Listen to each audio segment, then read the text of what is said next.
नमस्कार, आप देख रहे हैं संतोष टीवी न्यूज और मैं हूं आपके साथ संतोष कुमार। प्रस्तुत है समाचार। जगह जगह पर मीटिंग की जा रहे हैं। रांची में देखिए मुल्क का बेटा के साथ मीटिंग हुआ। देश में हलचल हुआ है। इज्जत प्रतिष्ठा मान बचाना मुश्किल हुआ है। अगर आरक्षण हमारे लोगों को मिला होता तो हमारा भी कोई प्रतिनिधि हुआ होता सांसद भवन में जो आवाज उठाता। विधानसभा में मेरा भी कोई प्रतिनिधि अगर हुआ होता आरक्षण के आधार पर तो मेरा भी आवाज उठाता। लेकिन हम लोग आज आबादी 65% और जनसंख्या है।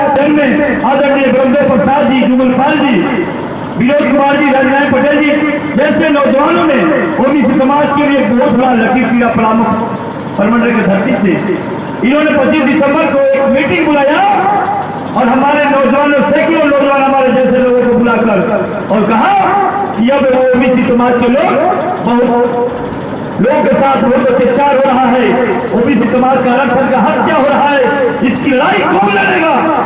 यह लड़ाई उसी नीलांबर पीताम्बर की धरती से स्टार्ट हुआ और 16 जनवरी और 18 जनवरी को पलामू से हिंदू मुसलमान की राजनीति में, मजहब की राजनीति में हटके नेताओं के द्वारा बांटा गया, 76 वर्षों से छला गया, फुसलाया गया, ठगा गया।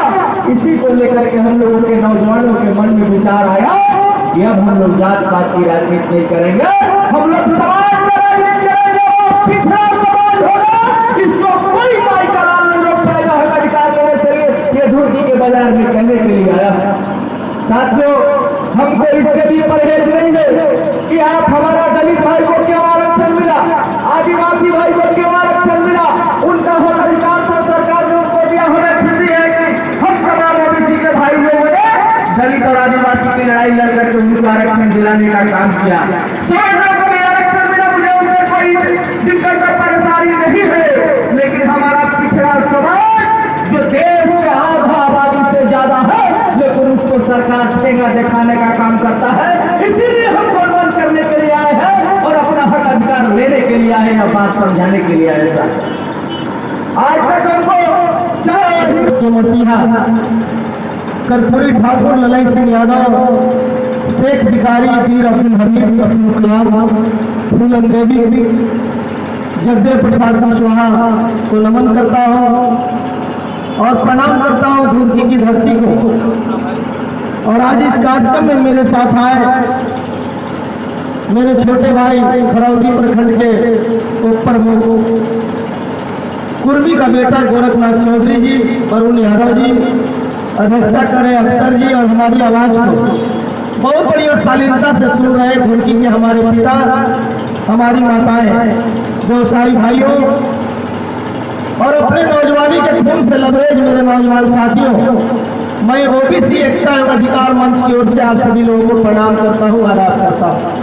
और सबसे पहले मैं आपसे क्षमा चाहता हूँ कि अगर हमसे हमारी वक्ताओं से अगर आपके भावना को ठेस पहुँचेगी तो आप उसके लिए क्षमा करेंगे।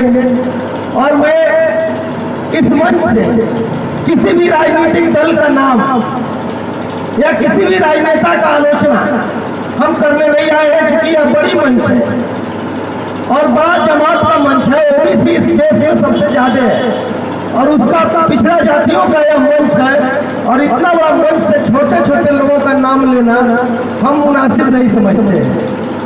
तो हम आपको बता देना चाहते हैं कि आंदोलन हम लोगों ने क्यों शुरू किया।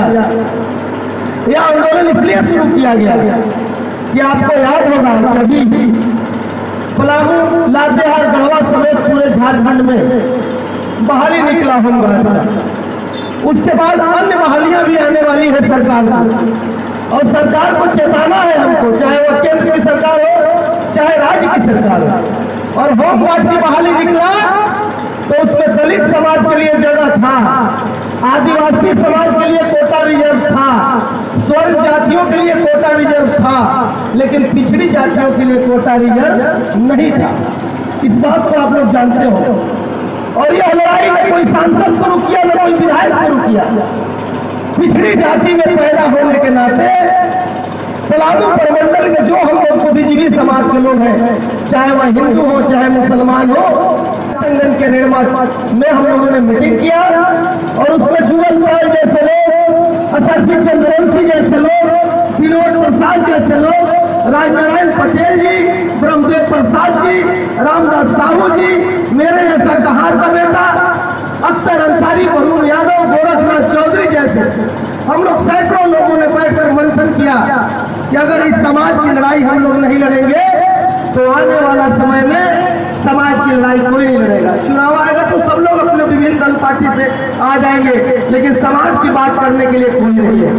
और मेरा मकसद चुनाव लड़ना नहीं है और ना ही मेरा मकसद किसी दल पार्टी का विरोध करना है और ना ही मैं यह कहने आया हूँ कि आप किस पार्टी को वोट दीजिएगा, किसको नहीं दीजिएगा, आप किस पार्टी में रहिएगा, किस पार्टी में नहीं रहिएगा, आप जहां है वहां रहिए, लेकिन आप अपने हक और अधिकार की बात करिए।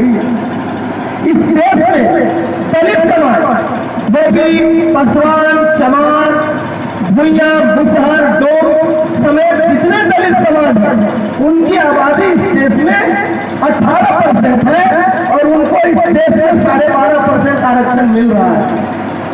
परहिया, कोरबा, भांगर, उरांव, मानकी, मुंडा, ये जो आदिवासी जातियां हैं उनकी आबादी इस देश में 10% है और उनको 7.5% आरक्षण मिल रहा है। कुछ मुस्लिम समाज की जातियां से सैयद, पठान, राजपूत, ब्राह्मण, कायत, भूमिहार जो स्वर्ण जाति के लोग हैं इनकी आबादी 15.5% है, लेकिन इनको भी